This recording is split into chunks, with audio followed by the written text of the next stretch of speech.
지난 13일 오전 서울 용산의 한 거리. 소방 구급차가 연달아 지나가더니 20분쯤 뒤엔 경찰 순찰차와 구급차까지 지나갑니다.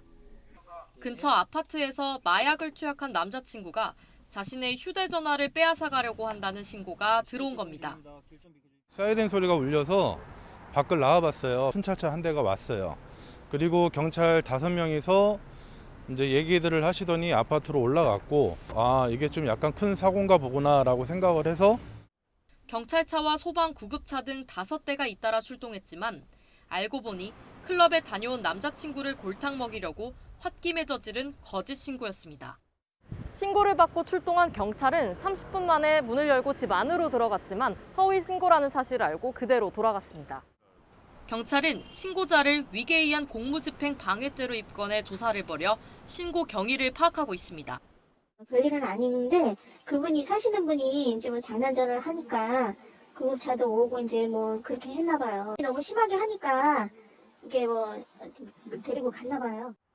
지난 10일에도 서울 강남 아셈타워에 폭발물이 설치됐다는 신고가 들어와 건물 안에 있던 4천여 명이 대피하는 소동이 벌어졌습니다. 경찰 특공대와 수색경까지 동원해 1시간 반 가까이 수색했지만 폭발물을 발견하지 못했습니다. 협박범이 돈을 요구하며 말한 계좌도 실제로 있는 계좌였지만 아직 용의자조차 특정하지 못하고 있습니다. 전반적으로 다 수사를 진행했는데 현재까지는 특정을 하지 못했어요. 이렇게 경찰에 접수된 허위 신고는 지난 2014년 1,900여 건에서 2018년 3,900여 건으로 2배 넘게 늘었습니다. 올 8월까지 접수된 허위 신고는 2,469건으로 이 추세대로라면 올해도 3,000건을 훌쩍 넘을 것으로 보입니다.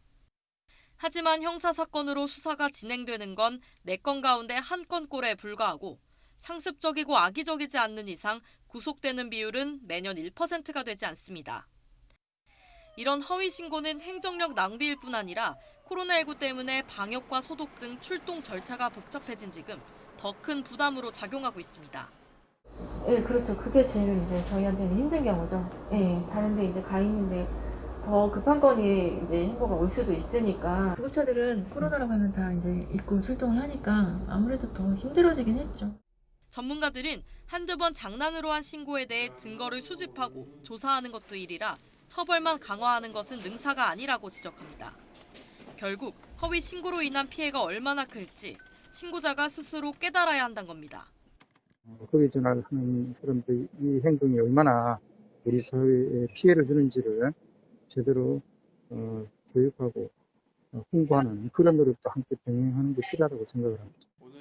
장난으로 홧김에 한 번쯤은 괜찮겠지라는 생각에 장난 전화를 거는 허위 신고자들. 감염병까지 대유행하는 상황에서 정작 행정력이 가 닿아야 할 곳이 소외되는 결과로 돌아올 수 있습니다.